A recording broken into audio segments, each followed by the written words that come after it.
Ashama harka fuunee daawwattoota YouTube isaa Zeenuu jalatti argamtan hundi keessan nageenyi keenya kan kabajaaf jaalalaa bakkuma jirtanitti sinaa dhaqqabu jecha egaan daawwattoota keenya walitti deebineetti jirra. Erga sirbi kan koo haaraan ba'ee anis namoonni hedduun yaada keessan naaf kennaa jirtanii fuula kan kee gara aartiitti deebisinaan jedhaa jirtu. Anis hangam biyya ormaa kana keessa jiru hanganaa danda'ametti sirba godinaalee aadaa Oromoo hundasaa sirbuudhaaf yaalii godhaatiin jira. Namoonni hedduun keessoodhaan naquunnamanii sirboottan naannoo isaanii aadaa isaaniillee naaf laataatu jiru. Anis immoo sanarratti hojjechaan jira. Keessatti kan Harargeeffaa kan Iluu faanaa kennameeti jira jechuudha. Sanarratti warri naaf kennitan guddaa galatoomaa anis haala mijeeffadhe. Ammayyeessi akka gaariitti daayirektara ciccimaadhaan hojjechuudhaaf karooran qaba. Kanammoo kliipii tokko gaafa hojjennu keessatti biyya ormaa keessatti eenyee bakka hedduutti hojjenna as keessatti hojjenna biyya keenya keessattis ni hojjenna waan ta'eef bu'aa bahii hedduu qaba. Bu'aa bahii kana namni beeku namni aartii keessa jiru bu'aa bahii kana ni hubata jedhee waan ayyaaduu fi egaan sirbi kan koo bultii muraasa keessatti 1,100 fi 17 waan akka kanaa geera ergan viidiyoo kana hojjedhee warri naaf daawwattan guddaa galatoomaan isin jaalladha. Ammas yaada keessan naaf kennaa sirba naannoo kamii akkan sirbuu fi walloo feedaloo namni bareedaasa keessatti aadaa irratti aadaa godina sanaa keessatti kaalcharii achi keessatti sirbamu yookaan immoo naannoon sun ittiin yeroo cidhaas haa ta'u yeroo kamis haa ta'u bareecha ittiin beekamu kaalcharii sana walaloosaa naa barreessaati yeedaloosaas naaf kennaati an sirbuudhaaf qophiidha jechuudha. Namoonni hedduun sagalee kan akka jaallattan natti himaa jirtu waan ta'eef yaada sinnaaf kennaa jirtan irraa ka'eetanii amma guutummaan guutuutti fuula kan koo gara aartiitti kanan deebisaati jiru jechuudha. Namoonni hedduun hamilee naaf ta'aa turtanii gargaarsa naaf godhaa turtanii hedduunis hin jaalladha hedduunis hin kabaja naaf jiraadha.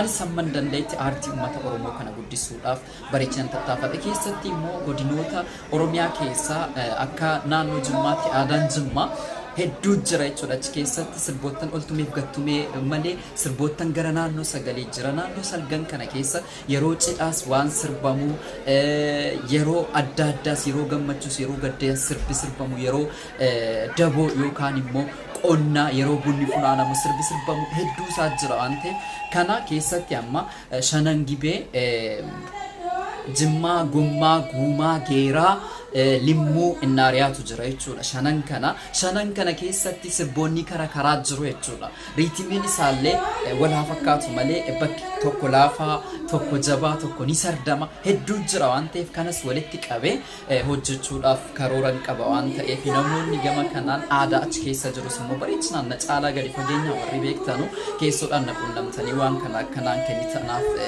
kennitanu gamanumaan isin gaafadha jechuudha. Ergan sagalee qabaadhaan immoo namoonni kaan immoo loloo feedaloo hojjechuu waan dandeettii isaa qabanuu fi kanaaf akkana gargaartanuun isiniin jedha. Keessatti ammoo dabaree kanaa sirba naannoo kamii akkan sirbu komantii jalatti naaf ka'aan isiniin jedha. Laayikii hedduus argachuun barbaada.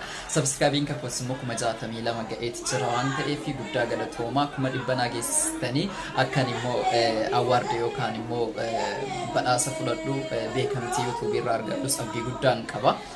Sirboottan adda addaa hojjechuudhaafis karooran qaba. Keessatti sirboottan durii kana fa'aa fuudhee YouTube irratti fe'uudhaaf karooran qaba waan ta'eef namoonni sirboottan barbaadanuu akka sirriitti isin fe'amu barbaadanis na jalaa komantii na barreessan jedha. Amma garuu godinoota Jimmaa keessaa godinoota Oromiyaa 11 keessaa godinni Iluu Abbaa Booraa xiqqoosi aartiidhaan duubatti hafaniiti jiru. Weellistoonni gurguddaan Iluu Abbaa Booraa kana fokas godhanii irratti hojjetaa jiran jechuudha. Amma fakkeenyaa Leencoo Gammachuu modernized godhee sirba dheengaddaa sirbi sana keessa modernized godhee saglii kan jedhu sana sirba aadaa Iluuti. Akkasumas ammoo baay'een weellistoonni kaan irratti hojjetaa jiranu.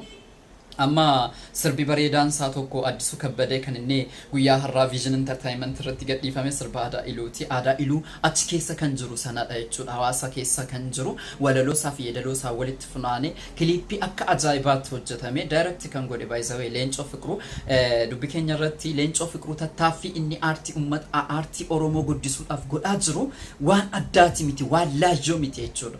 Waan kana jedhamu miti.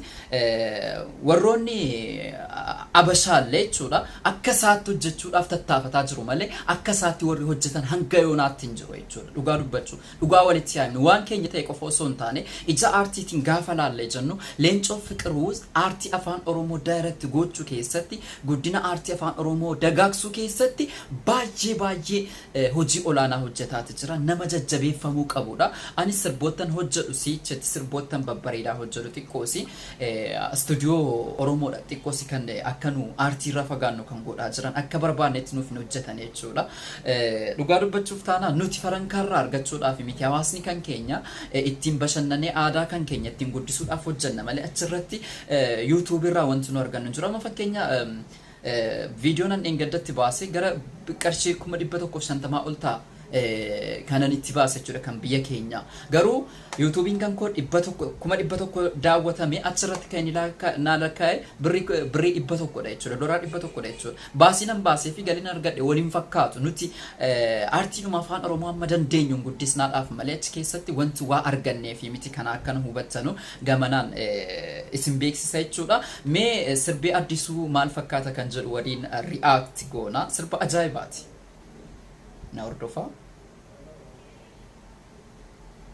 Vision Entertainment irratti gadhiifame Leencaa Multimedia kan hojjete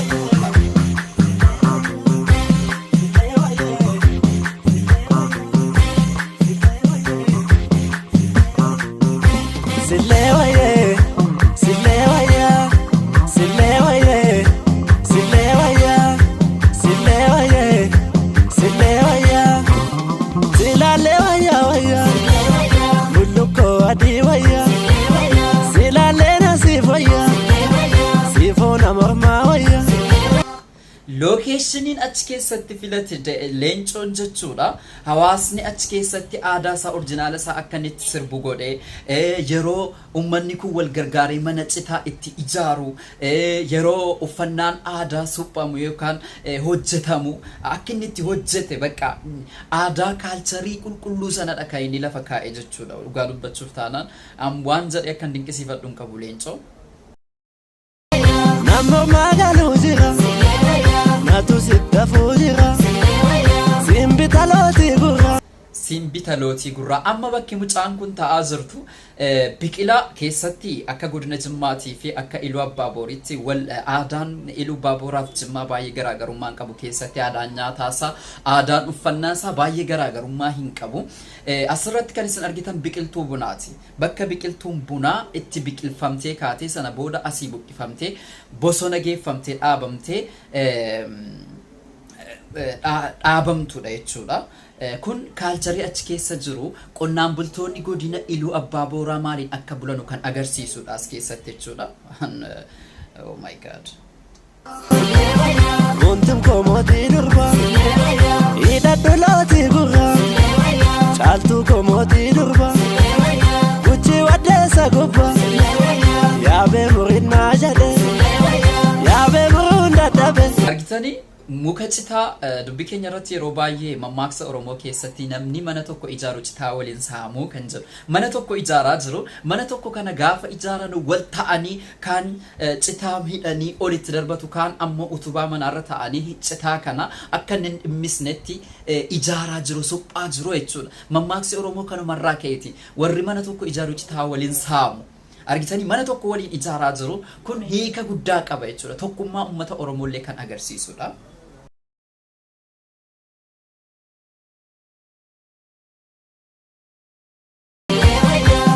Kalesa guya ishi asasa gura ishi anafsi duwa kate dovina jade kate dovunda dabe ya mukabayi gama wanta mabalti nafa ya gamo gada maya malgar bungok dunsuni edabju wala manne marabjum so dunsuni birjananga bumako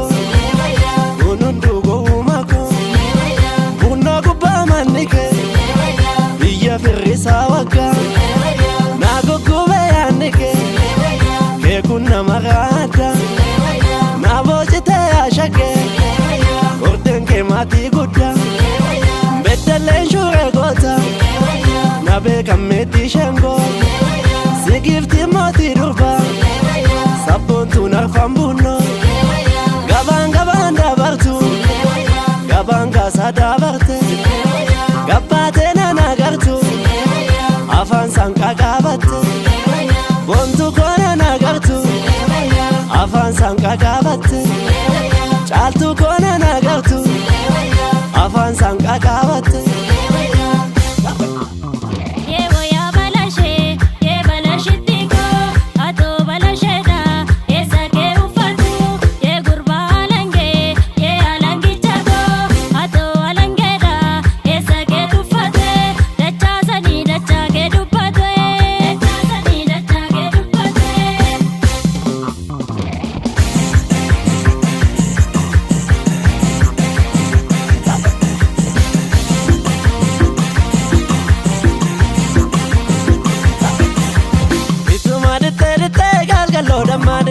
Kallo da madita ulle so gidare Uto madite dite ijolle romodita wara banje modi Ya yidi tu galabi shumbura dakti wana Ya shirbi to katali undu machalin tala Shumbura dabi janna njaro gafagesi Undu machali janna washo afagesi So gidda fandi dibe manni goshu taban So gidda fanna dibe bansi obsu dadam Dallana bagudi ke dalla yate sagar Yarana rafudi shagerate sagam Yarana rafudi de shagerate sagam Ambam besa yabatu dalga debitu bagi Darga ke sanjalatu kabane situlam Darga ke sanjalatu kabane situlam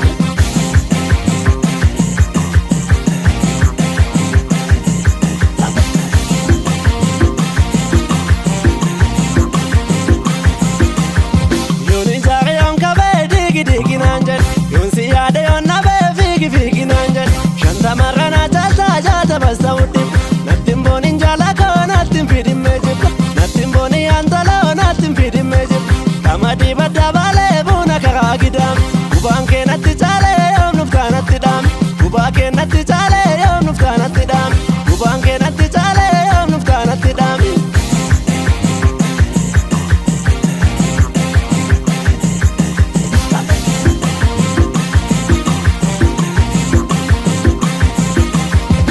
Sundi kopu, siang karadeka, siang soki kotu, siang karabeta, siang cabdu villa, siang yaru kupe, siang cabdu bina, siang rukudipe, sima niru, ladon dal tuda, siwa di maniru, washun tabatuda, sima niru, ladon dal tuda, siwa di maniru, washun tabatuda, siang dakidaku, siang kirilada, siang nakamajin, siang sorolatu, siang kodfikaru.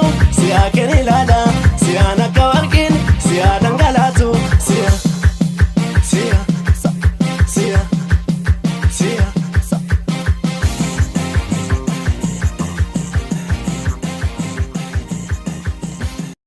Sirba ajaa'ibaati dhugaa dubbachuuf taana sirbi kun eenyutti waan qixxaatu natti hin fakkaatu dubbi keenya irratti amala tokko wayii qabna nuti gara caaloo keessatti sirba Oromoo kana geessinee goddi tokko qofatti galchinee jirra hundi keenya yoo dhiichisa qofa barbaadan dhiichisa shawaa sana qofa barbaadan otoo sirba shawaa ta'eeti sirbi kun baay'ee deemuu danda'a garuu laalcha kana keessa haa baanu gandummaa osoo hin taane sirboottan akka kanaa aadaa naannoo hundaallee hojjetame haala gaariitti hojjetame warra kanas illee daawwanne saappoortu gochuu yaada kennatti kennuu dirqama kan keenya sirbi akka kanaa addadha dhugaa dubbachuudhaaf taanaan adda sirbi kuni kanaaf jennaan sirba guyyaa muraasa keessatti sirba miiliyoona galuu danda'u qaba nama beekamaa qofa jala yaa'u dhiisne ijoollee akkas ol dhufaa jiranu kana aadaa guddisuuf tattaafataa jiranu kana saappoorti haa goonu siniin jedha sillee wayyeedhama tureen isaa Addisuu Kabbadaa wabiidhama daayirektar Leencoo Fiqiroota akkuma isinitti hime ishee inda melodii Addisuu Kabbadaa fi wabii inda people jedha kan hawaasaati fi kan mucaati jechuudha inni walaloo tokko tokkotti daddabaleeti jira yeedaloon keessatti ammoo kan ummataati bareecha jechuudha arrangement inda mixing Daawit Taaddasaa guddaa galatoomee sirba afaan Oromoo sadarkaa addaa keessatti qindeessuudhaan sadarkaa cimaa agarsiisaati jirta jechuudha kaameeraa fi kaameeraa Effi Tsaggaayee jedha. Kanaafuu asirratti dubbisuu dandeessu. Namoota hedduu keessatti hirmaatee jira waan ta'eef duuba kilippii kanaa keessa nama baay'ee keessa jira. Keessatti Vision Entertainment aartii Oromoo akka kanatti ol guddisee baasuudhaaf istaandaardii isaa eeggatamee akka inni hojjetu akka dorgommii keessa nu galchu kan godhaa jiru tokko Vision Entertainmentidha. Guddaa galatoom jechuun barbaada asumarraa jechuudha. Daawwattoota keenya sagantaan kan koo kana fakkaata ture. Sirbi kun guyyaa muraasa keessatti miiliyoona akka galu abdii guddaan qaba. Hedduun isin jaalladha, isin kabaja. Nagaan naaf jiraadha.